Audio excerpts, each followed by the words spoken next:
The next big protest is October 18th. You should search in your area to see what time it's going to be because each area is doing a different thing. If you're in Austin, it's from 2 to 5, and it starts at the Capitol, and we're actually going to march down to Auditorium Shores. So mark your calendars. There's a great book called On Tyranny by Timothy Snyder. He is an expert on fascism, and when Trump came into office, he moved to Canada. Now, he said it was because it was a great job. He didn't say he was running away from the fascist, but I mean, it kind of feels that way, right? But in his book, he talks about the importance of corporeal politics, and corporeal meaning body.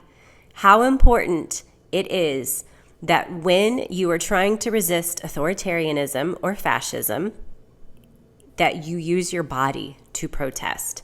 That means showing up in person to protest. Now, I'm not going to say that immigrants or people of color or even naturalized citizens should be doing this. If you are a white, natural-born American citizen, you should be doing this. Stephen Miller, J.D. Vance, the entire Trump administration, if you don't think they're fascists, you haven't studied fascism, and that's okay. They are authoritarian. They are saying that the judicial branch of government does not have the right to check the executive branch. Now, if you went around and polled elementary school children, I'm pretty sure they would be able to tell you that there are 3 distinct branches of government that check and balance each other. That is our system. So they're wrong.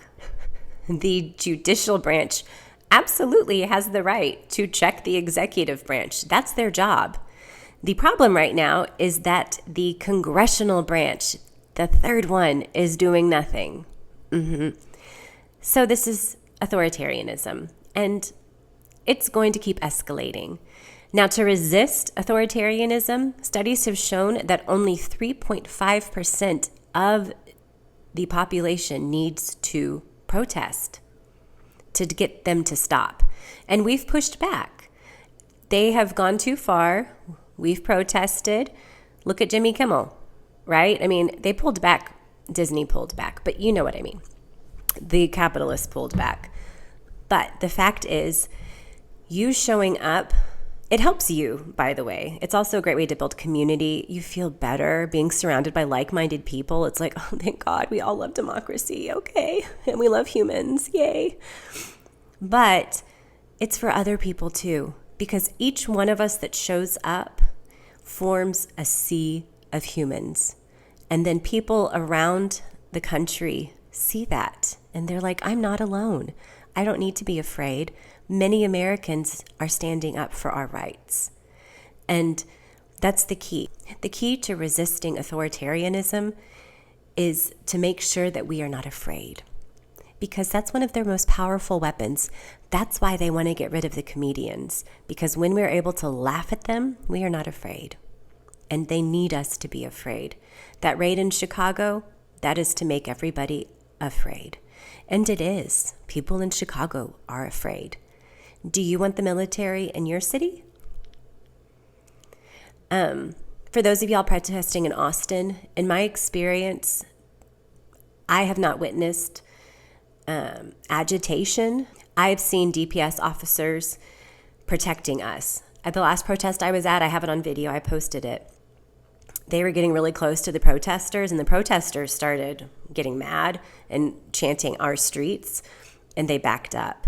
When I was walking back to my car, a whole bunch of them flew by on motorcycles with sirens blazing, and I was like, oh no, what's happening? And when I drove home and following them and turned to look down the side street, I could see that the protesters had gone on an impromptu march.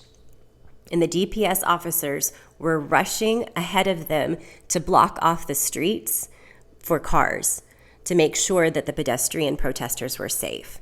That is my experience. I know I'm a white woman. I get it.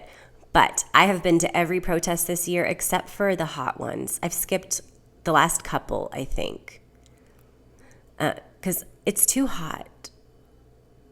God, that's from a place of privilege, right? I know. But I'm going to be there. I'm going on October 18th, and I have never seen anything dangerous. They've never kettled us. I haven't seen tear gas. I've only seen DPS officers respecting us and making sure that we're safe. So hopefully, don't be afraid.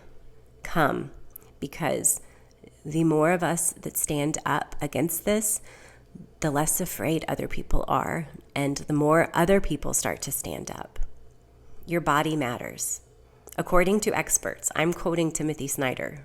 What do I know?